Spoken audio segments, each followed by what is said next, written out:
Some fun gaming news for everyone. I don't know whether anyone has heard this, but I'm sure we're all extremely excited. Call of Duty film deals struck by Paramount and Activision. Guys, we've done it. We're getting a Call of Duty film.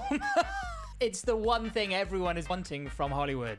What's interesting is Paramount recently made the Mission Impossible franchise, which have been bangers recently, and Top Gun Maverick, which was a great film. So, you know, they've got these cool action films in their repertoire. And the CEO of Paramount actually sort of mentioned it. Listen to this. He says, "We're approaching this film with the same disciplined, uncompromising commitment to excellence that guided our work on Top Gun Maverick, ensuring it meets the exceptionally high standards this franchise and its fans deserve." The one thing I would say that kind of doesn't make me hopeful is that they reminded us about this. Paramount was also involved with the series adaptation of Halo, which ran for 2 seasons before being cancelled. The thing is, the reason why Halo got cancelled is because it was bad. Because it didn't listen to the source material whatsoever. It just did its own thing and all the fans were not happy about it. The one thing I would say about Call of Duty, you could kind of make a generic action film and call it Call of Duty and people would go to see it. But I do think that would be a bit of a shame because Call of Duty actually has some decent campaigns out there. Yeah, the Black Ops games are pretty awesome. Obviously, Modern Warfare 2, they've got some cool ideas for stories there. I think this is the new craze. Hollywood went through a phase of making superhero films, and they're still sort of in that. But every phase dies out. And I think now we're in the phase of video game films. 100%. You know, Borderlands, Mortal Kombat, there's a new Mortal Kombat film coming out next year. The Minecraft movie is like the best performing at the box office in the West. The Super Mario film did really well. FNAF movie, like Sonic the Hedgehog, Sonic 3 did fantastically. So that's where we're at in terms of Hollywood and films nowadays. I think we got to be prepared for all of the major franchises to have their own films. I can't wait. In this Call of Duty film, I can't wait for Donatello to turn up, or Stan Smith from American Dad, or Street Jockey, the Horseman, or even a decayed bronze Statue of Liberty character to come in and start shooting up the place. What are they going to do? They're going to try and keep it grounded? Are they going to try and keep it like Call of Duty games were? Or are they going to go for this crazy, wacky thing which they're doing with all these weird cartoon characters? I mean, it's like the Avengers Endgame of Call of Duty. You have like Alex Mason from Black Ops 2 with Peter Griffin coming in to take down some terrorist dude. Imagine a Fortnite movie. I don't even want to think about it. I wouldn't be surprised if they're cooking it up. I have to say, this did make me think, right? The cinematic quality of Call of Duty is pretty outstanding.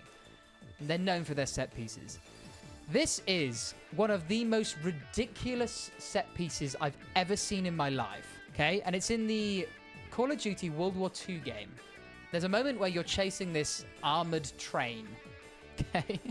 So they get to the front of the train, and you're shooting the train. Are you ready? Okay, so there's a grenade in your car. Quick time events, of course. And then you hit the train. The train hits your car. You somehow survive. You manage to jump out. This is the most ridiculous sequence of events. That car would be destroyed by now. Come on, do the quick time event.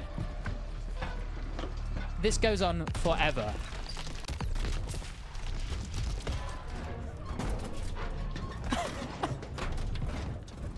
it's like, what the... Dude, you're the luckiest man in the world.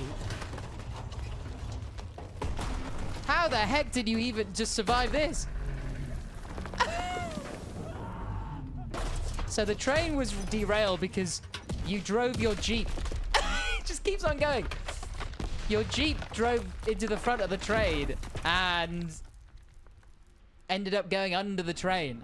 So we jump off of the Jeep, which is currently wedged at the front of the train. Daniels manages, with a handy use of a QuickTime event. You don't see that many of them anymore. We've kind of moved on from them. You jump. And look, the Jeep somehow goes under the train. If you look, it like gets caught on the rail. It goes under the train. Somehow it doesn't get crushed instantly. This train, dude, this train would crush that. This would not get that much height. Think about how heavy an armored train is compared to a little Jeep.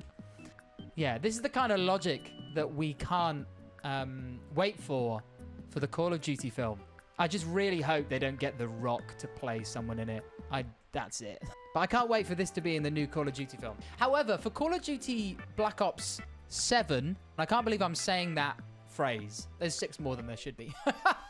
Black Ops 2 was good. I didn't really play any of the campaigns after Black Ops 2. But we're on Black Ops 7, which is mental. They released a statement that basically said everything's a bit too crazy. These games are war games. That is what they are, right?